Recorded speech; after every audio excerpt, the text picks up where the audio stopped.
The Wall Street Journal has a wild report out on Donald Trump's debt. Now, we already knew it was bad because recently he filed documents with the SEC that revealed that he owed at least $315 million to 10 entities.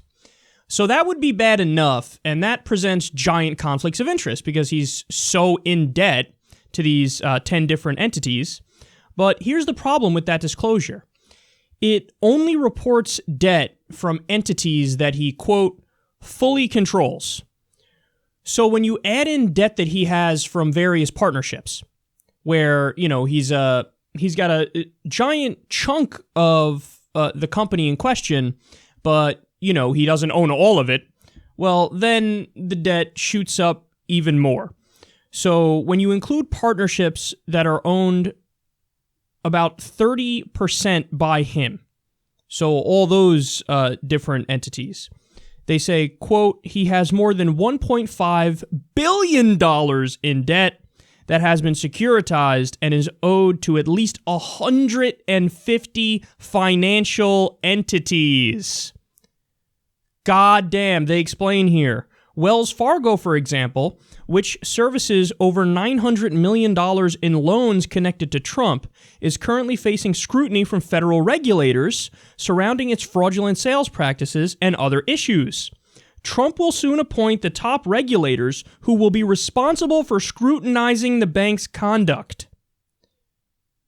Okay, I cannot overstate just how much of a conflict of interest this is, and just how much these different financial institutions are going to get away with anything they want to get away with. Guys, they basically own Donald Trump. He's in so much debt to, I don't know, like all of Wall Street and every big bank that, and by the way, they renegotiate that debt all the time. So now, I mean, it's easy for them to cut a deal behind the scenes and for, Trump's lawyers, Trump's representatives to say to the banks, well, look, maybe we do something wild here and we wipe the slate clean and he owes nothing. And then the banks will go, well, what do we get in return for that? And the answer could be anything. The answer could be, massive deregulation. Which, of course, led to the crash in the first place. It could be a giant corporate welfare check. It could be a ridiculous deal on the tax avoidance and tax havens that these guys are using in the Cayman Islands and overseas. And Trump can basically make it so that they bring that money back into the country and pay hardly any tax on it.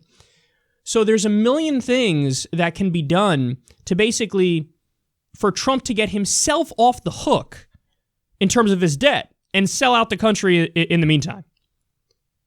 And honestly, reading over this article, it made me think, oh my God, his conflicts of interest actually might be even bigger and worse than Hillary's conflicts of interest. Because remember, I hammered her endlessly. Other people went after her endlessly, and rightfully so, because, you look at her entire career, her and Bill. Over their entire career, they've raised over $3 billion from, various special interests.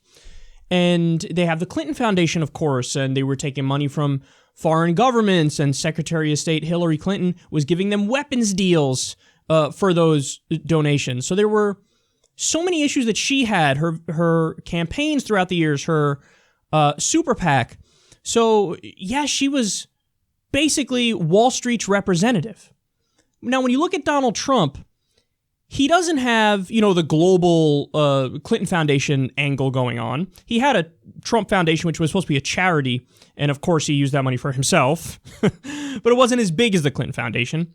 But the personal debt that Donald Trump has far outweighs any personal debt that Hillary and Bill had.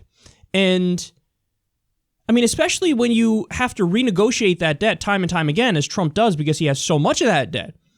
I mean, you're setting up a situation which is basically a wet fucking dream for the banks and for Wall Street. Because now, that guy's the most powerful guy on earth. And that guy, you own that guy. I mean, the banks already own the politicians as it is because they give them the campaign contributions, and so the politicians do their bidding. But with Trump, it's both things. It's two things. It's, okay, well, we gave you your campaign contributions, not as much as we gave to Hillary, but we still gave you your campaign contributions. So I scratch your back, you scratch mine now. So they own him that way, and then they also own him with, oh, and by the way, you're $1.5 billion in debt to 150 entities. You would have to be the most dense, ridiculous human being on earth to think, no, I'm sure everything's on the up and up, and he's going to go ahead and not do favoritism and give them sweetheart deals. You have to be crazy to believe that. Of course he's going to give them, there's no doubt he's going to do that. So we are in uncharted waters now.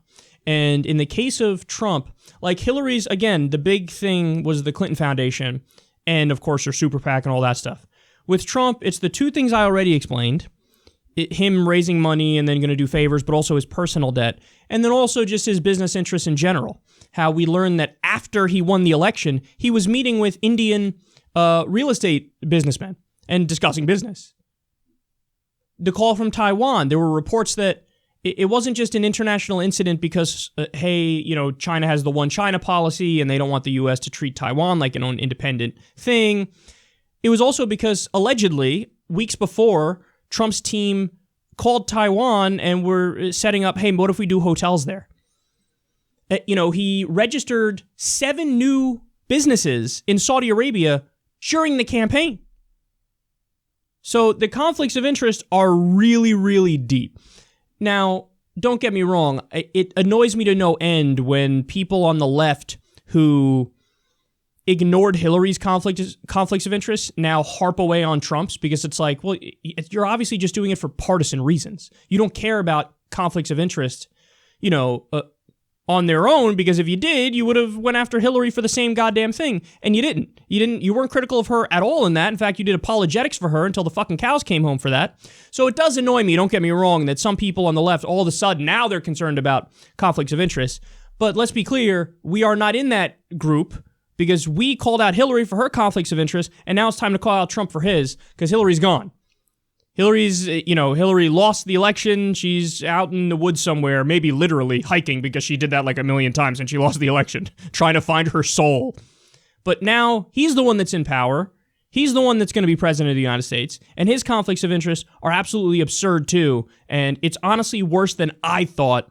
And I wasn't naive going into it. But damn, $1.5 billion in personal debt. Oh, I mean, we are in uncharted territory right now. This has never happened with any other president, and there are gigantic downsides to it.